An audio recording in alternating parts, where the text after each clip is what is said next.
Bonjour à vous tous, aujourd'hui une nouvelle vidéo. Donc aujourd'hui on va regarder le tableau de bord sur les commandes du GSX S 750 2020. Donc je vais découvrir, comme je viens de l'acheter, je suis en train de regarder le menu, donc je vais vous faire partager ce petit moment pour voir les touches, à quoi ça sert et comment tout fonctionne au niveau du tableau de bord.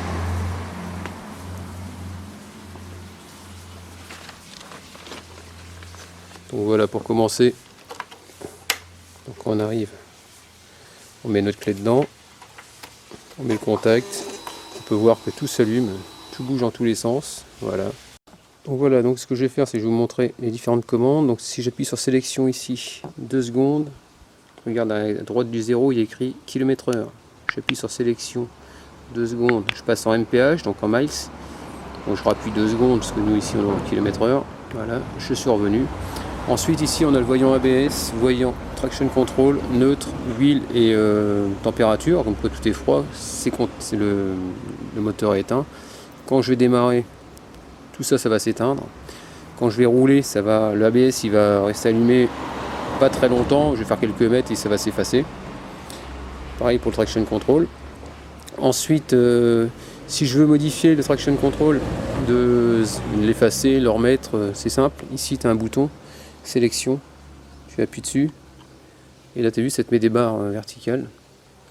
Il y en a 4. Après, tu joues avec ton bouton, avec les flèches, monter, descendre. Regarde, toi, si avec la flèche du haut, toi, je rappuie, je passe sur off, je descends sur 1, sur 2, voire sur 3. Bon, on m'a dit sur le 2 c'était pas trop mal, donc je vais rester sur 2 pour l'instant, comme ça fait 17 ans que j'ai pas fait de bécane. Ensuite, pour sortir du menu Traction Control, tu rappuies sur sélection. Voilà. Ensuite, qu'est-ce que je peux te dire d'autre? Donc là, forcément, c'est le contour, ton indicateur de vitesse. Là où il y a écrit note, c'est le rapport engagé. À droite, tu as la température moteur. En bas, la jauge à essence. Qu'est-ce que je peux te dire d'autre là-dessus? Le clignotant, c'est comme sur toutes les motos. Hein, à gauche, ça s'allume. Hein. À droite, pareil. Et pour couper, tu rappuies. En dessous, le klaxon. Ici, appel de phare. Là. Voilà. Si tu veux te mettre en plein phare, tu pousses légèrement vers l'avant. Voilà, et ça reste allumé. Tu coupes. Ensuite, qu'est-ce qu'il y a d'autre? Les warnings. Il faut juste pousser vers la gauche. Après, hop, vers la droite pour couper. Bon, comme tu vois, hein, ça s'allume des deux côtés, c'est normal, c'est les warnings. Le bouton, comme toute moto, hein, là c'est coupé, là c'est pour pouvoir démarrer. Une pichenette, hop, et ça démarre tout seul. Ensuite, je pense qu'on a fait le tour et le contour. Donc là c'est une machine qui est en rodage. Donc rodage 1000 km, donc là elle a que 57 km. Donc 1000 km donc, pour le rodage, c'est les 500 premiers kilomètres, ça sera 5000 tours maximum. Après 600, ça sera 6000 tours. 700 km, 7000 tours. 800 km, 8000 tours. 900 km, 9000 tours. Et 10 000 km,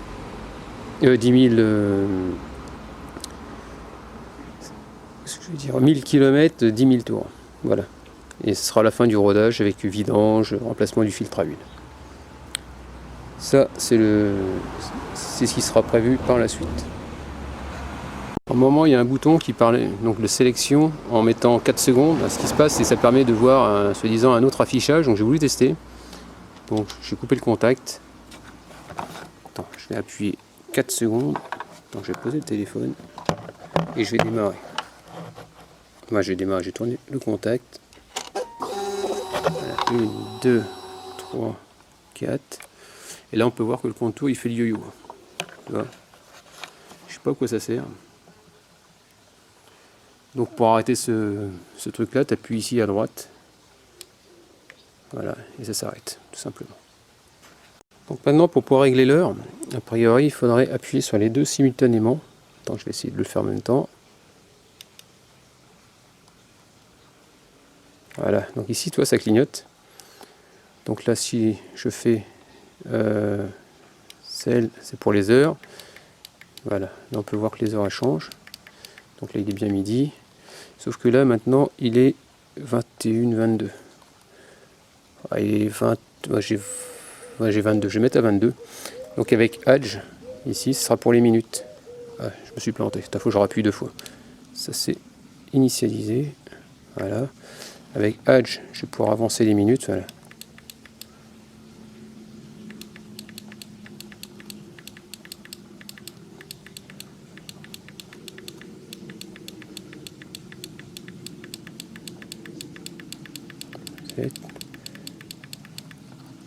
Ouais, 22. Et voilà. Là, je vais attendre et ça va finir par s'arrêter.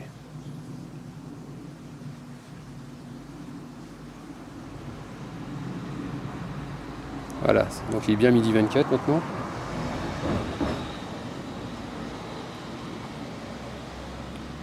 Bon voilà, donc l'heure est réglée. Donc tu as vu, ça reste relativement simple. Donc ici aussi, en bas, au niveau du compteur, du truc journalier, donc tu vas voir si je joue avec la flèche ici, tu vois ici, avec ce bouton vers le haut, tu as le compteur journalier, le kilométrage total. Ensuite ici tu as le compteur journalier, donc tu as triple A, triple B, et ensuite ici tu vois tu as 6 carrés. Les 6 carrés c'est l'éclairage du tableau de bord.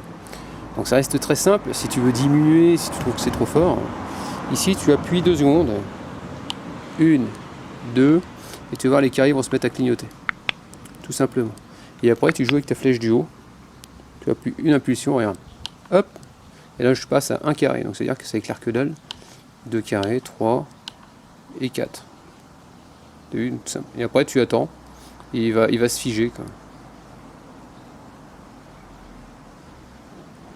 Il va s'arrêter de clignoter, voilà. Donc là, tu vois, je suis réglé sur 4.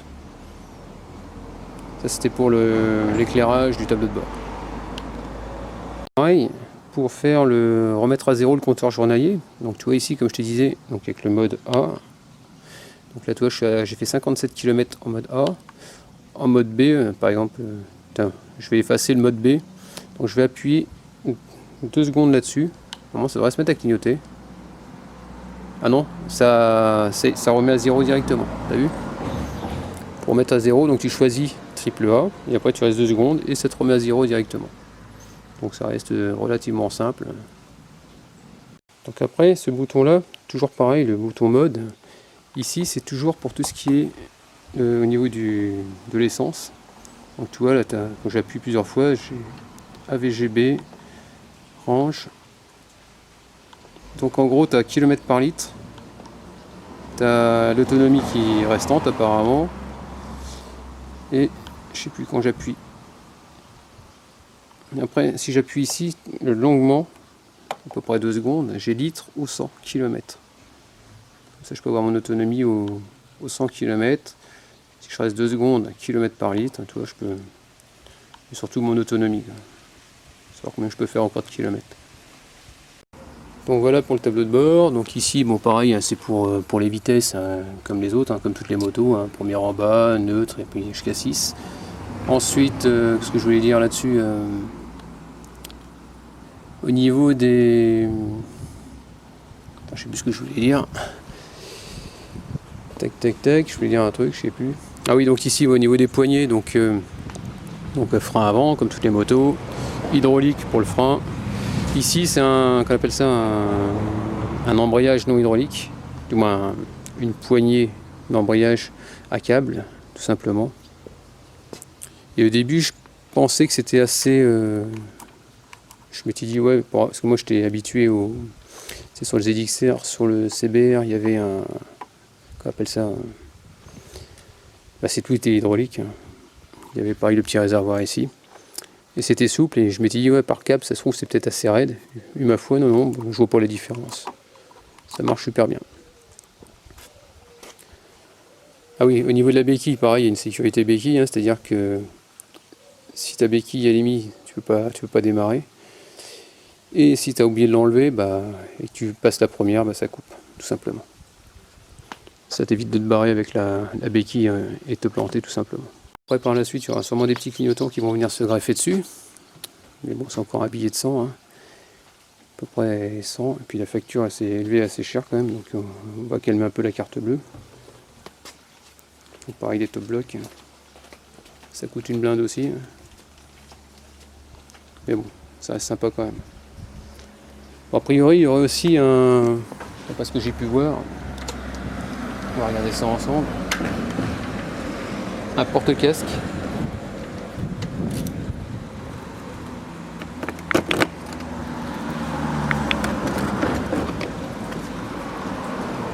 Ah oui, ici là le petit crochet qu'on peut voir, c'est un porte-casque tout noir, ou de ce côté-là.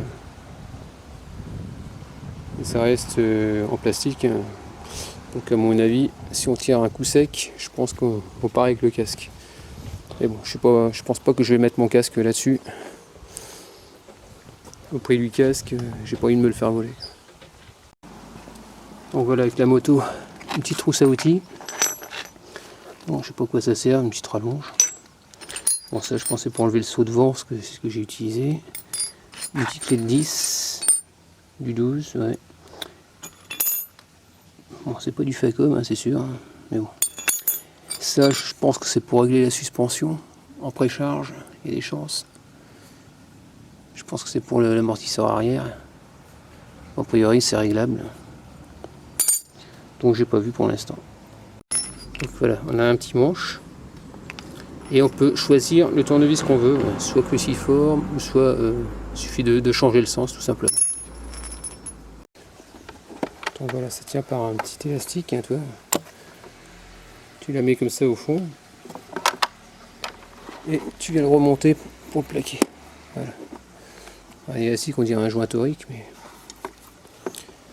Donc voilà pour ça, donc là maintenant je vais remettre le bloc disque.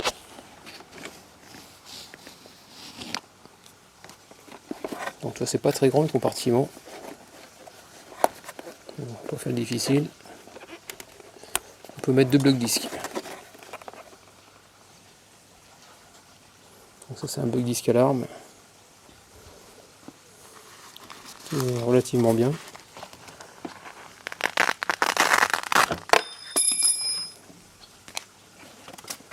Donc voilà, terminé pour ce petit tuto, hein, donc en espérant que ça t'a plu. N'hésite pas à me laisser des commentaires avec des j'aime ou j'aime pas comme d'habitude, et puis je te dis à très bientôt, ciao.